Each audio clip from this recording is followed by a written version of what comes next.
할렐루야. 이 시간은 은혜의 말씀을 전해주실 강사님을 소개하겠습니다. 은혜 받을 제목은 하나님께 쓰임받는 사람. 본문 말씀은 시편 32편 7절부터 12절까지를 가지고 나오셨습니다. 사회자가 먼저 봉독하겠습니다. 주는 나의 은신처이오니 한난에서 나를 보호하시고 구원의 노래로 나를 부르시리이다. 셀라. 내가 네 갈 길을 가르쳐 보이고 너를 주목하여 훈계하리로다. 너희는 무지한 말이나 노새같이 되지 말지어다.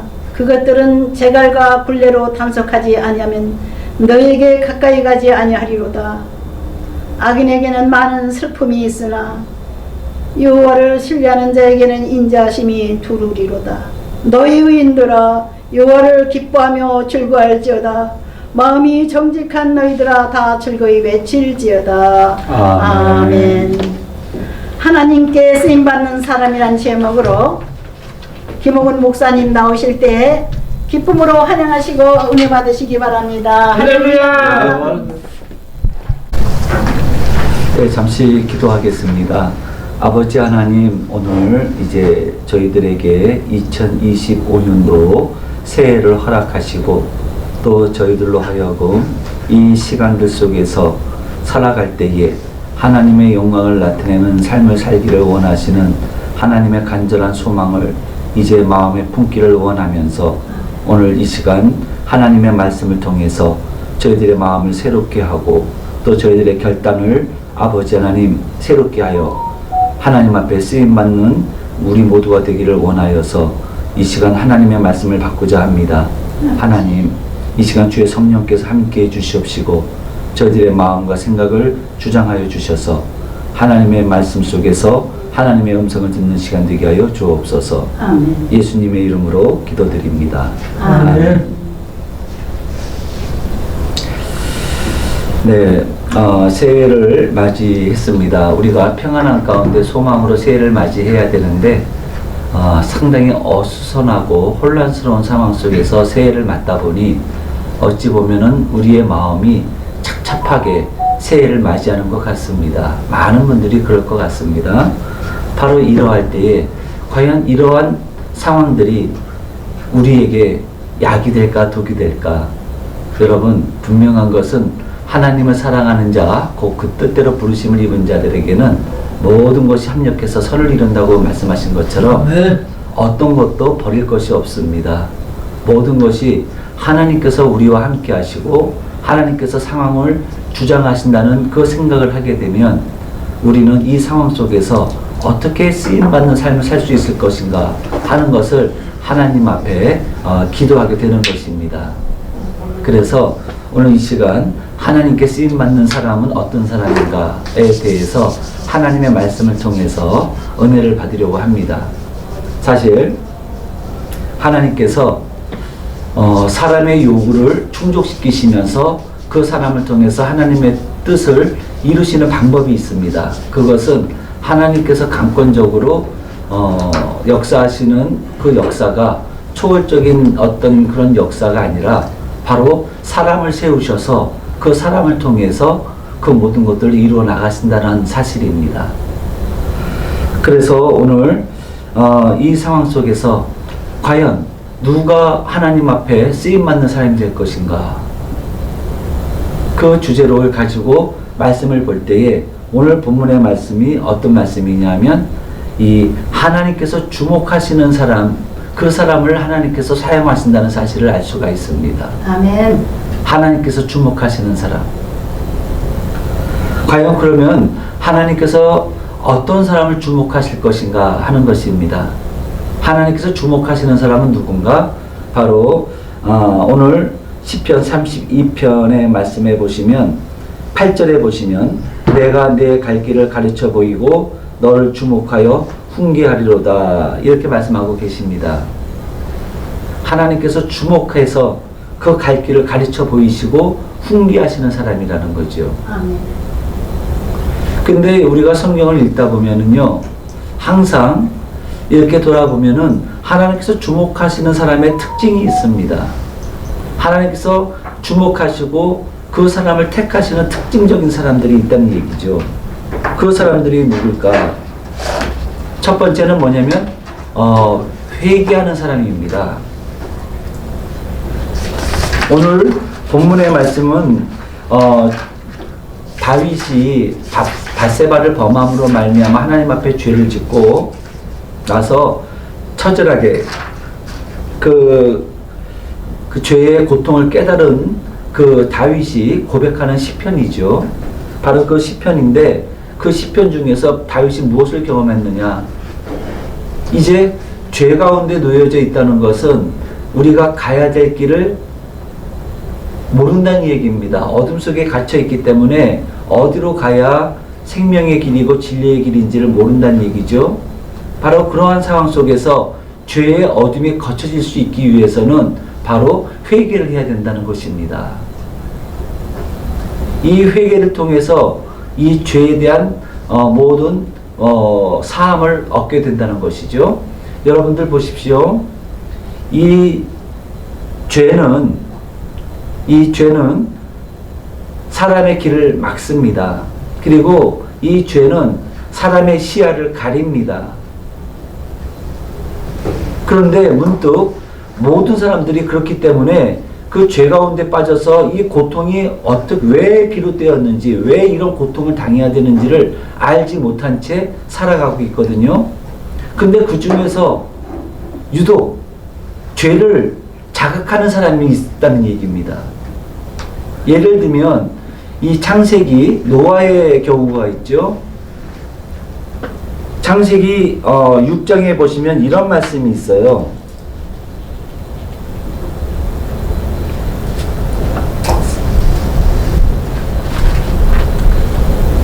자, 보시면 창세기 6장에 5장에 보시면은 이런 말씀이 있습니다. 6장 5절에 여호와께서 사람의 죄악이 세상에 가득함과 그의 마음으로 생각하는 모든 계획이 항상 악할 뿐임을 보시고 땅 위에 사람 지으셨음을 한탄하사 마음에 근심하시고 이르시되 내가 창조한 사람을 내가 지면에서 쓸어버리되 사람으로부터 가축과 기는 것과 공중의 새까지 그리하리니 이는 내가 그것들을 지었음을 한탄함이니라 하시니라. 그렇습니다. 하나님께서 사람 지으신 것을 한탄하셨어요. 그래서 하나님이 보신즉 땅이 부패하였으니 이는 땅에서 모든 혈육 있는 자의 행위가 부패함이었더라. 이렇게 말씀하고 계시는 것입니다. 그런데 여기서 우리가 눈여겨볼 게 뭐냐면 창세기 6장 8절에 보시면 그러나 노아는 여호와께 은혜를 입었더라. 노아는 은혜를 입었더라. 노아가 누굽니까? 노아는 그냥 그 시대에 죄로 관영한 시대를 살아가는 똑같은 사람이었는데 이 노아는 이 죄에 대한 자각을 가지고 있었던 사람입니다. 죄에 대해서 자각을 하다 보니까는 이 죄의 물결에 휩쓸리지 않았다는 얘기입니다. 즉 죄로부터 멀어지려고 떨어지려고 끊임없이 하나님을 바라보면서 하나님을 그렇게 말씀 붙잡고 살아갔던 사람이 바로 노아였던 거지요. 그렇습니다. 죄를 자각하는 사람은 절대로 죄와 타협할 수가 없는 것입니다. 그리고 경건하고 하나님 앞에 올바로 살고자 힘쓰게 되는 것입니다. 바로 그런 모습을 가지고 있었던 사람이 노아였어요. 그러다 보니까는 하나님께서 하늘에서 이렇게 내려다보시니까 모든 사람들이 다 부패했는데 그 중에서 부패하지 않는 하나님을 경외하는 사람이 보이는 겁니다. 그 사람이 바로 노아였던 거죠. 그래서 하나님께서는 이 노아를 통해서 하나님께서 창조하신 세상을 완전히 심판하실 때에 이 노아를 통해서 이 세상을 다시 새롭게 시작하시려는 계획을 갖게 되신 거죠.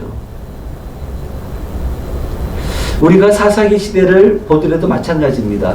하나님께서는 죄를 깨닫고 죄로부터 구별된 사람들, 하나님께서 누구를 쓰십니까? 나시린을 쓰시는 것입니다. 나시린이 누굽니까? 하나님의 말씀으로 철저하게 구별된 자가 나실인 아니겠습니까? 바로 하나님은 그 사람을 사용하시는 것입니다.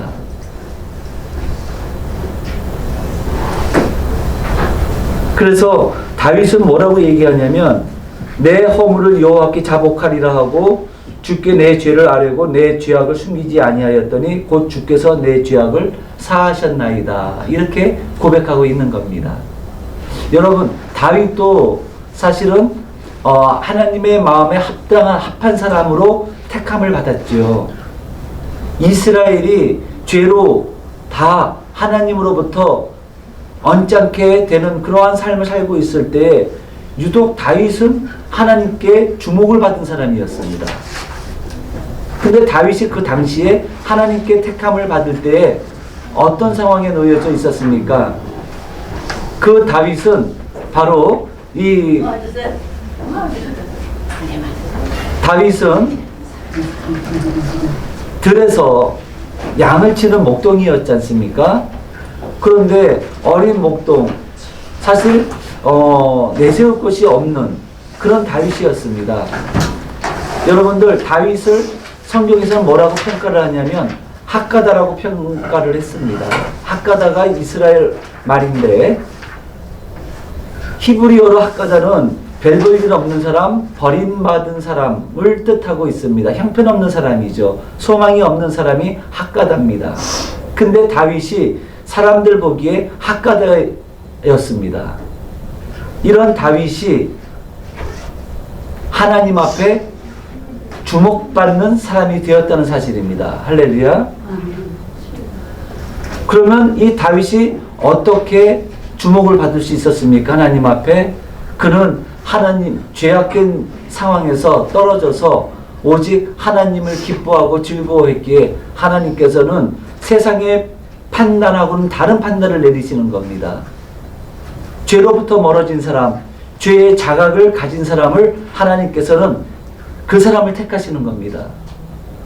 오늘날 우리의 신앙이 많이 약해져 있죠. 어찌 보면 오늘날 우리가 경험하는 모든 환난은 우리가 냉정하게 돌아본다면 우리의 죄 때문이 아닐까라고 우리는 한번 돌아볼 필요가 있겠습니다. 그만큼 우리의 신앙이 많이 지금 죄로 물들어져 있지 않나 하는 생각을 하게 됩니다.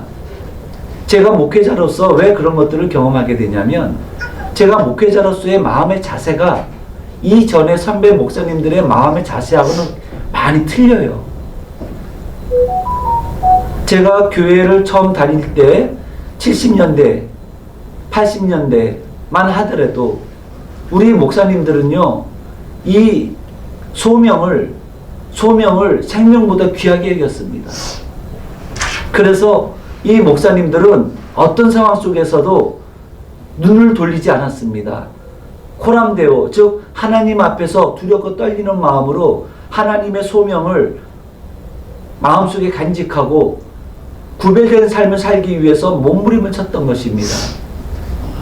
상황에 따라서 상황이 어렵다고 또 내 경제적인 그 상황이 어렵다고 해서 절대로 눈을 돌리지 않았습니다. 죽으면 죽으리라는 마음으로 그 사명을 감당했던 것입니다. 근데 오늘날은 그렇지가 않아요. 오늘날은 그렇게 사는 목회자들은 어찌 보면 고지식한 목회자로 치부받기가 쉽습니다. 지혜롭지 못한 사람으로 치부받아요.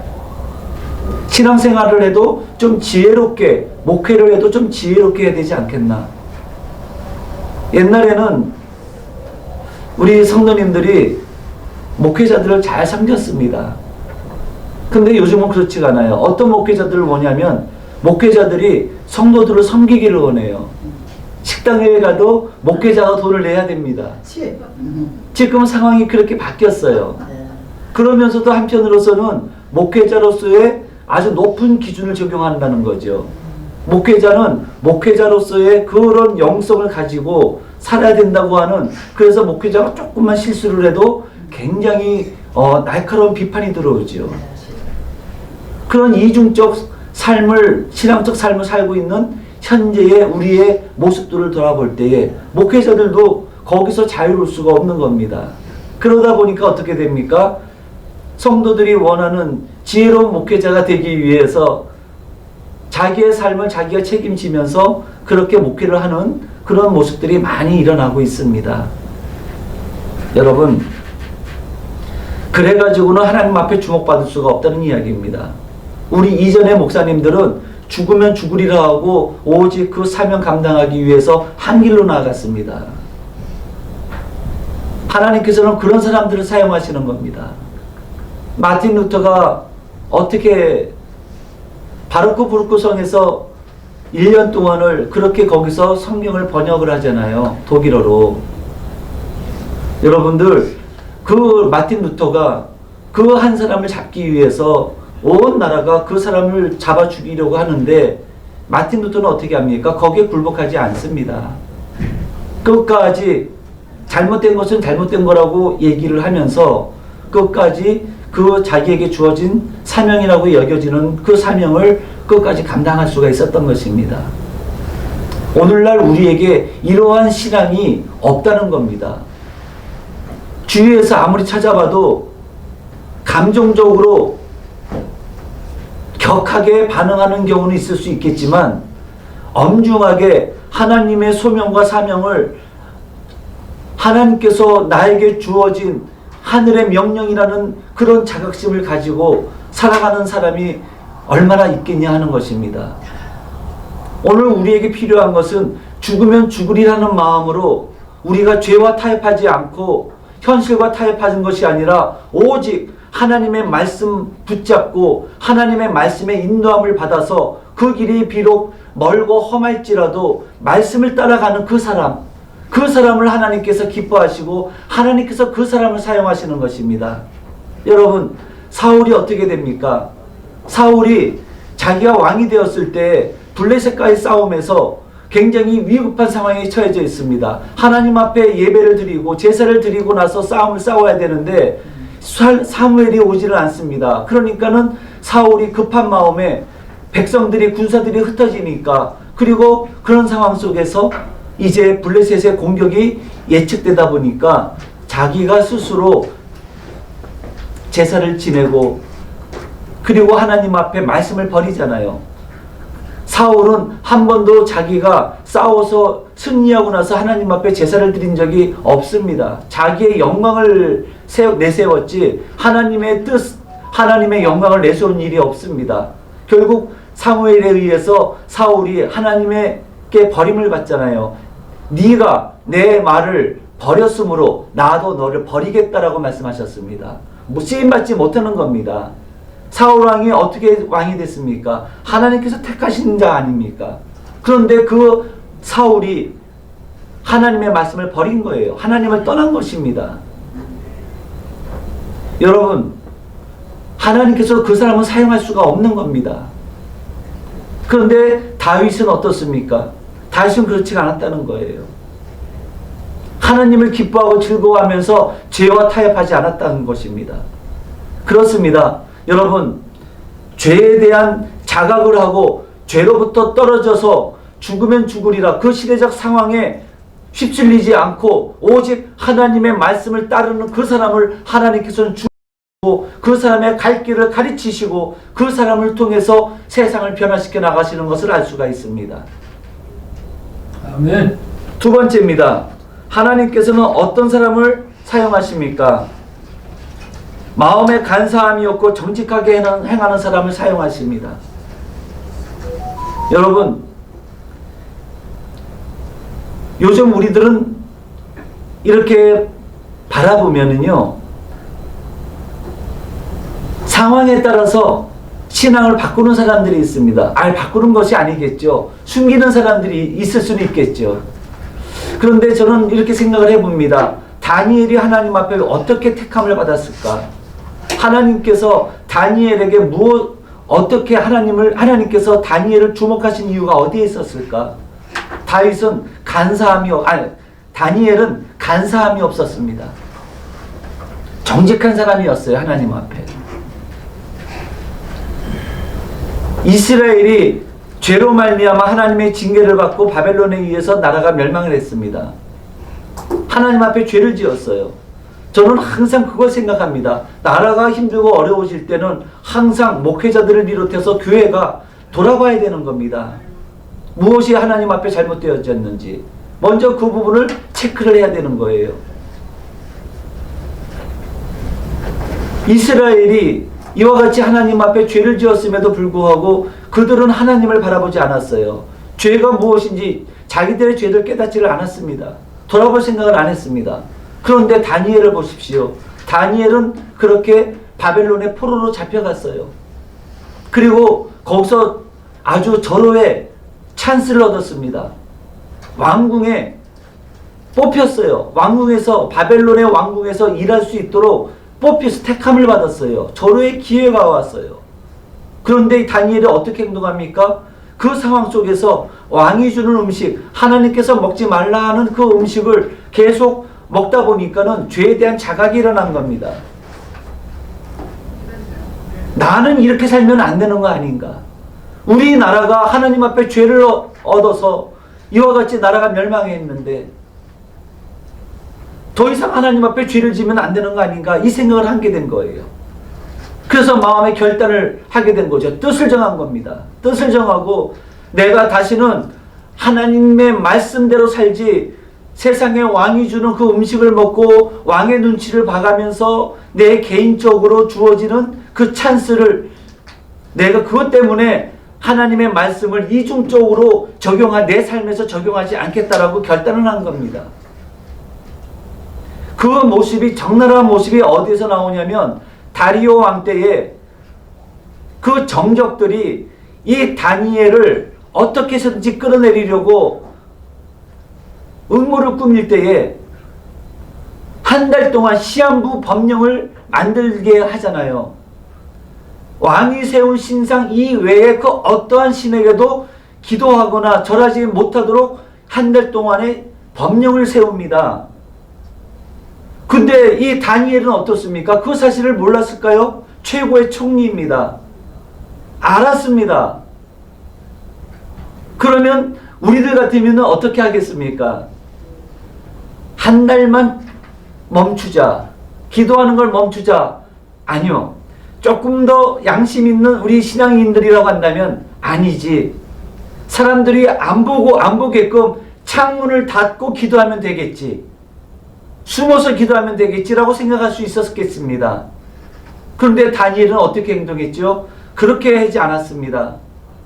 평상시 하는 대로 창문을 열고 성전이 있는 곳을 향해서 기도했다는 사실입니다. 사람들이 보건 안 보건 상황에 따라서 행동을 바꾸지 않았다는 얘기입니다. 그 얘기는 뭡니까? 마음에 간사함이 없고 하나님 앞에 정직하게 행동했다는 겁니다. 여러분 한번 생각을 한번 해보십시오. 사람들이 본다고 위협이 된다고 창문을 닫는다면 그 하나님 앞에 얼마나 부끄러운 일이겠습니까? 여러분 누구를 더 의식하는 거예요? 하나님을 의식합니까? 세상의 권력을 의식하는 겁니까? 세상을 의식하는 거가 되겠죠. 사실 제가 이 말씀을 들으면서도 저도 그렇게 기도합니다. 하나님 아버지, 제가 상황 속에서 흔들리지 않고 끝까지 믿음을 하나님 앞에 정직한 행동을 할 수 있도록 그 마음에 담대함을 주십시오. 그 기도하고 있습니다. 제 자신도 저도 제 자신을 못 믿습니다, 여러분. 상황이 바뀌면 저도 어떻게 바뀔지 모르는 거예요. 내 생명이 위협을 받을 때에 내가 어떤 선택을 할지 나도 모르는 겁니다, 여러분. 그래서 기도하는 겁니다. 하나님, 내 마음을 붙잡아 주십시오. 내가 생명의 위협을 받을지라도 내가 내 믿음 지킬 수 있도록 하나님 나를 붙잡아 주십시오. 강하고 담대한 믿음을 주십시오. 그 기도를 하는 것입니다. 다니엘이 그랬습니다. 개의치 않았습니다. 왜 그랬을까요? 하나님을 경외했기 때문에 그 하나님 앞에서 신앙 양심에서 거스르는 일을 할 수가 없었던 겁니다. 그랬기에 다니엘은 하나님 앞에 쓰임받을 수가 있었던 것입니다, 여러분. 요셉 보십시오. 자기에게 주어진 그 절호의 찬스. 보디발의 집에서 총무가 되고 이제는 그 안주인의 그 인정을 받을 수 있는 절호의 찬스가 왔잖아요. 그럼에도 불구하고 요셉은 그 현실과 타협하지 않았어요. 어떻게 했죠? 사람들은 안 봐도 하나님은 보고 계시다는 겁니다. 그러했기에 요셉은 흔들리지 않을 수가 있었던 것입니다. 결국은 어떻게 됐습니까? 요셉은 모함을 받고 감옥에 갔습니다, 여러분. 그런데 결론은 어떻게 났습니까? 결론은 요셉은 하나님께 쓰임받는 자가 되었습니다. 어떻게? 애굽의 총리가 되어서 만민을 살리는 그 위치에 올라가서 만민을 살리는 것은 물론이고 하나님의 백성들을 살리고 형성하는 일에 절대적으로 요셉이 쓰임받았습니다. 여러분, 하나님 앞에 쓰임받는 사람은 상황에 따라서 이리저리 조삼모사하는 사람이 쓰임받는 것이 아닙니다. 세상은 그런 사람을 지혜롭다고 얘기하는데 하나님은 그런 사람을 지혜롭다고 말씀하시는 것이 아니라 마음에 간사함이 있는 자라고 말씀하시는 겁니다. 아멘. 그런 사람은 절대로 하나님이 쓰지 않습니다.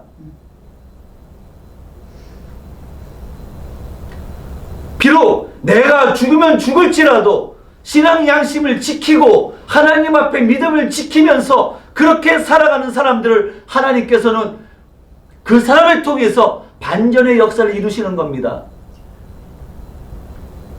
그렇습니다. 하나님께 쓰임받는 사람은 어떤 사람입니까? 마음에 간사함이 없고 정직하게 행하는 사람입니다. 오늘 다윗이 그것을 우리에게 말씀하고 있는 거예요. 2절에 마음에 간사함이 없고 여호와께 정죄를 당하지 않은 자는 복이 있도다. 하나님은 그 사람들을 사용하시는 겁니다. 마지막으로 세 번째입니다. 하나님은 어떤 사람을 사용하십니까? 하나님을 기뻐하고 즐거워하는 사람을 사용하십니다. 억지로 하는 사람을 사용하지 않습니다. 여러분들이 잘 아시는 말씀이 있죠? 기도원과 300용사 있잖아요. 마음에 두려움이 있는 사람은 다 집에 보내라는 거예요. 하나님께서 성막을 지으실 때 그 성막을 지을 재료를 모을 때 뭐라고 말씀하세요? 기뻐서 자원하는 마음으로 드리는 예물만 받으라고 그랬어요. 억지로 드리는 예물은 받지 말라고 그랬어요. 하나님은 그렇습니다. 하나님은 하나님을 기뻐하고 즐거워하는 사람을 사용하십니다. 그리고 그 사람이 복을 받는 겁니다. 저희 신학 동기 중에 권사님이 계셨어요. 근데 그분이 누구냐면 한경직 목사님을 따라서 월남한 장로님이십니다. 모든 재산을 다 팔아서 영락교회를 질 때에 거기에 헌신했던 분이 바로 이 권사님의 아버님이에요. 이분은 하나님의 영광, 주의 몸된 교회가 세워지는 것을 기뻐하면서 기쁘게 그 모든 것을 다 헌신을 했던 분이었던 겁니다. 그런데 이 권사님, 그 딸 된 이 권사님은 너무나도 잘 살아요. 굉장히 남편이 너무 돈을 잘 벌고 너무 잘 되는 거예요. 그런데 이 권사님이 이쁘냐? 아니에요. 우리가 봐도 그렇게 이쁜 분이 아니에요. 위로 올라가신 분이 아니라 옆으로 퍼지신 분입니다. 근데 이 권사님이 고백하는 얘기가 있어요. 나는 외모로 보나 능력으로 보나 모든 면에서 내가 잘 살 이유가 하나도 없다는 거예요. 어느 날은 생각을 해봤대요. 내가 왜 이렇게 평안하게 잘 살고 모든 일이 형통하나? 생각해봤더니 아버님의 그 영향이었다는 것을 고백하는 겁니다. 공개적으로 고백을 하는 거예요. 하나님을 기뻐하고 즐거워하면서 하나님을 섬겼더니 하나님께서 의인의 자손이 걸식하는 것을 평생에 보지 못했다는 말씀처럼, 시편 말씀처럼 자손이 잘 되는 겁니다. 자손이 잘 되는 거예요. 여러분, 그렇습니다. 하나님은요, 하나님을 기뻐하고 즐거워하는 사람을 통해서 하나님의 일을 이루시는 겁니다. 억지로 하는 사람은 하나님의 일에 쓰임받지 못하는 겁니다. 그런 사람들은 만약에 하나님 일에 그 일에 합류했다면 결국은 분란을 일으키고 맙니다. 중간에 포기하고 말게 돼요. 여러분, 오늘 우리가 이와 같이 다윗을 통해서 하나님께서 쓰시는 사람이 누군가 하는 것을 돌아보았습니다. 성령의 인물들은 다 이와 같이 죄를 자각하고 죄로부터 멀어진 사람, 회개한 사람을 사용하신다는 것을 알 수가 있습니다. 나시린이라는 거죠. 두 번째는 뭡니까? 마음에 간사함이 없고 정직하게 행하는 사람을 하나님께서 사용하신다는 사실입니다. 하나님 앞에 올바른 마음을 가지고 살아가는 사람. 세 번째는 하나님을 기뻐하고 즐거워하는 사람. 그게 창조의 목적이잖아요, 여러분. 웨스터민스터 소요리 문답 제1번에 뭐라고 얘기합니까? 인생의 제일 되는 목적이 뭐라고 얘기합니까? 하나님께 영광을 돌리는 것이 인생의 제일 되는 목적이요, 하나님을 영원히 기뻐하고 즐거워하는 것이 인생의 제일 되는 목적이라고 그렇게 말씀하고 있지 않습니까? 여러분, 그렇습니다. 말씀을 마치겠습니다. 여러분들의 인생이 참으로 헛되게 그렇게 평생을 허무하게 보내는 것을 싫어하잖아요, 전부들. 뭔가 보람있게 뜻깊게 쓰임받다가 이 세상을 떠나는 것이 여러분들의 목표잖아요. 여러분들의 소망이지 않습니까? 그렇다면 여러분들이 그렇게 쓰임받기 위해서는 어떻게 해야 되느냐? 하나님을 의지하고 하나님을 바라보면서 하나님께서 주목하시는 사람이 되기를 원하는 겁니다. 여러분들 하나님께서 주목하시는 그 한 사람이 되십시오. 하나님께서 주목하시면 어떻게 하십니까? 너의 갈 길을 가르쳐 보이고 아브라함처럼 너의 갈 길을 가르쳐 보이신다고 말씀하시는 겁니다. 내가 가는 것이 아닙니다. 하나님의 인도하심을 받아가는 것입니다. 저는 소망합니다. 오늘날 그렇게 하나님께 주목을 받아서 택함 받아서 쓰임받는 한 사람만 있어도 상황은 바뀔 수 있다고 저는 믿습니다. 아멘. 자기 일신의 영화를 위해서 가심조료하면서 자기 자신을 숨기는 사람은 절대로 그렇게 쓰임받지 못합니다. 여러분, 이런 얘기 있습니다. 난세에 영웅이 난다는 이야기가 있습니다. 세상이 혼란스럽고 어려울수록 하나님께서는 그 상황 속에서 새로운 창조를 이루실 때 누구를 사용하십니까? 하나님께서 주목하시고 하나님께서 택하신 사람을 사용하시는 것입니다. 성도 여러분, 여러분들이 그런 사람들이 되시기를 축복합니다. 아멘. 우리 모두가 그런 사람이 되기를 바랍니다. 아멘. 그래서 오늘날 이 상황들을 넉넉히 이기고 하나님께서 기뻐하시는 그러한 우리 모두가 되기를 우리 주 예수 그리스도의 이름으로 축복합니다. 아멘. 기도하겠습니다.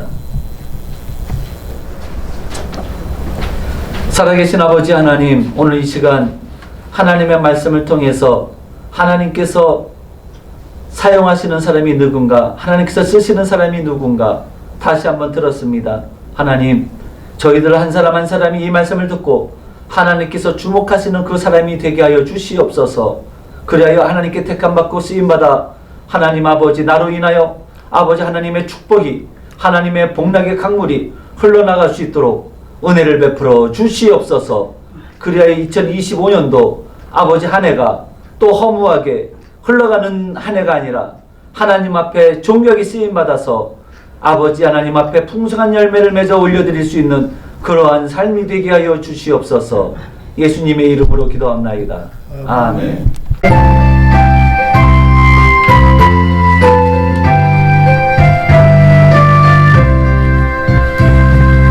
내게 있는 모든 것을 아낌없이 드리네.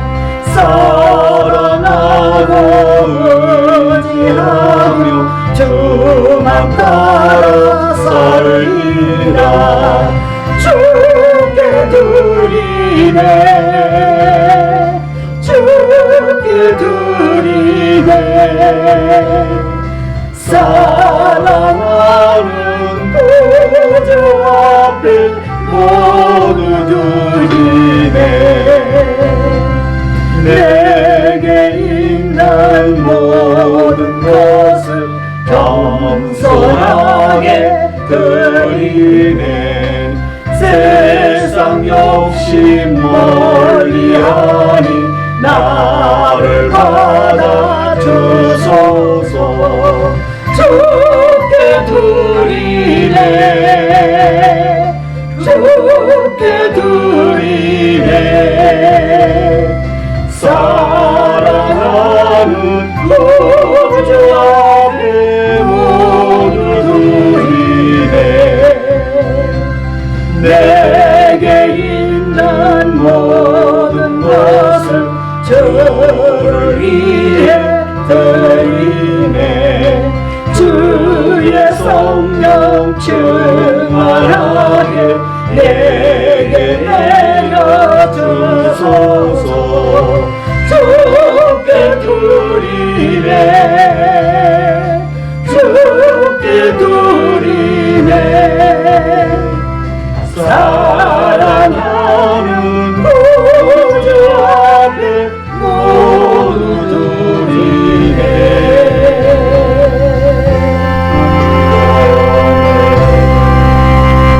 드리네. 존귀하신 아버지 하나님, 하나님의 나라가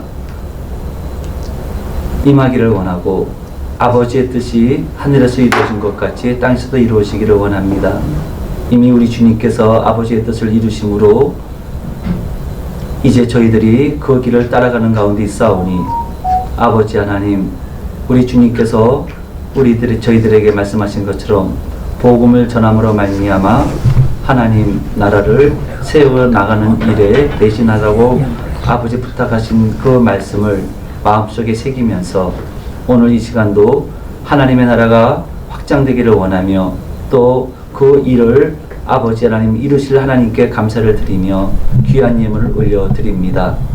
우리 아버지 하나님 이 예물에 축복하여 주시고 드린 손길들을 기억하사 아버지 형통케 하심으로 모든 일에 쓰임받는 복된 아버지 발걸음이 될 수 있도록 은혜를 베풀어 주시옵소서.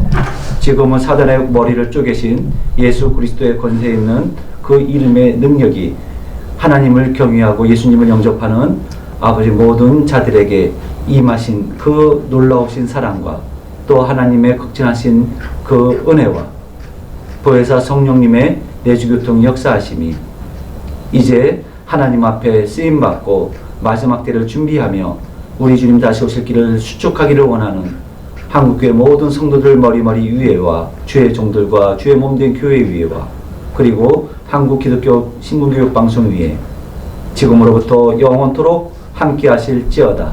아멘.